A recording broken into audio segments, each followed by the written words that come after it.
When Pope Francis came to the United States in 2015, to my native city of Philadelphia, no less, I knew that I had to see him. I wanted somehow to enter into the sacred dimension of the hullabaloo. So I created a pilgrimage that linked my university to the center of the action downtown. I gathered about 50 pilgrims, and along our walk, we stopped at churches and community murals and even a synagogue.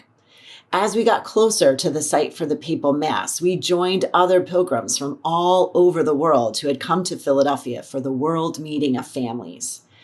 There were people singing in different languages and groups carrying banners that I couldn't read and little kids waving flags from countries all over the world. Shoulder to shoulder in this happy chaos, we felt the swell of energy approach as the Pope Mobile got closer to us, and we pressed in to wave and then to cry, and then we sat down on the pavement for liturgy. And the responsorial psalm from that day stays with me: taste and see the goodness of the Lord. The graces of that pilgrimage come to mind as I reflect on today's readings from the second chapter of the Acts of the Apostles, where we hear the familiar story of Pentecost. Of course, there are obvious parallels. Get out of your upper room, grab other disciples, and head to the streets. Encounter people who speak different languages, experience different traditions in new ways. But as I look back on it, I think what I was really longing for that day in 2015 was to be part of a people, not a crowd of spectators or even a merry band of pilgrims, but a people. A people are those who share a vision and desire to work together toward it. A people decide to go through hard things together, confident that they will be different on the other side. In Let Us Dream, Pope Francis explains this notion of being a people in images loaded with Pentecost meaning. A people, he says, is a category capable of generating sympathy out of disconnection, of harmonizing difference while preserving distinctiveness. This year, in the Pentecost account, I hear in our texts a 3-ingredient recipe for becoming a people. First, remember. When the disciples head out of the upper room, they enter the holy chaos of the Jewish festival of Shavuot, unfolding in the streets of Jerusalem. Shavuot is yet another feast of remembrance, in this case commemorating Moses receiving the 10 Commandments, the law which helped transform a once enslaved population into a people oriented to living in right relationship with God, each other, and creation. Jesus adds his own saving dimension to covenantal justice. Love, he says, with radical inclusiveness. Leave no one out. Todos, todos, todos, as Pope Francis says. So when anchored in its Jewish roots, the story of Pentecost teaches us that to become a people, we too need to remember God's saving act of breaking the bonds of oppression and Jesus' ministry of loving us into wholeness.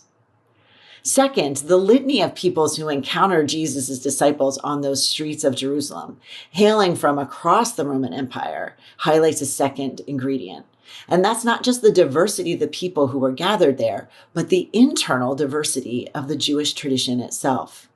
Can you imagine the various interpretations and expressions and physical embodiments of Judaism all in one place?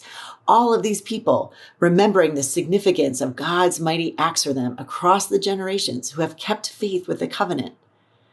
Pentecost teaches us that becoming a people invites us to get curious about the diversity within our own Catholic tradition.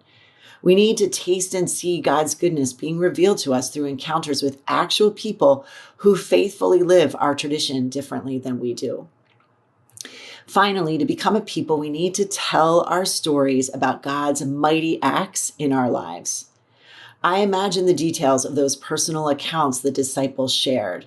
Stories of being chosen and being healed, of being received at the table and being forgiven, of being beloved and being commissioned. These autobiographical bits about why Jesus' mighty acts mattered to the disciples lent their stories credibility. This early act of evangelization challenges our preoccupation with doctrine as the primary way to assert our identity as Catholics. Rather, to become a people, we need to risk telling our stories about why Jesus matters to us and also risk believing others when they tell us the same. We know that this becoming a people business isn't easy.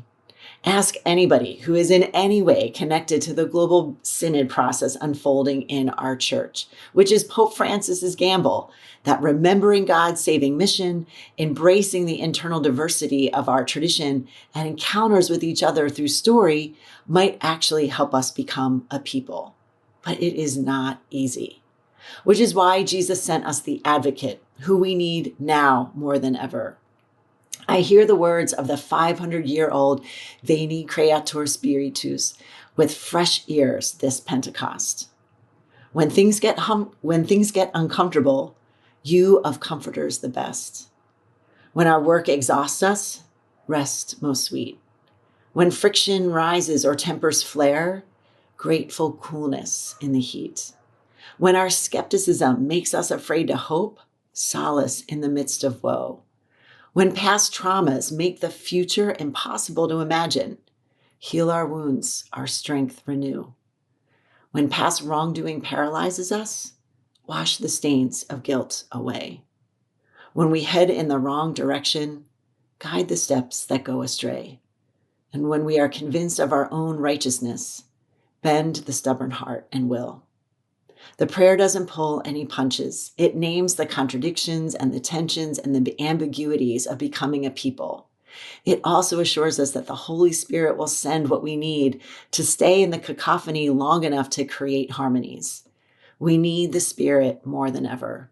Come, Holy Spirit, make us your people.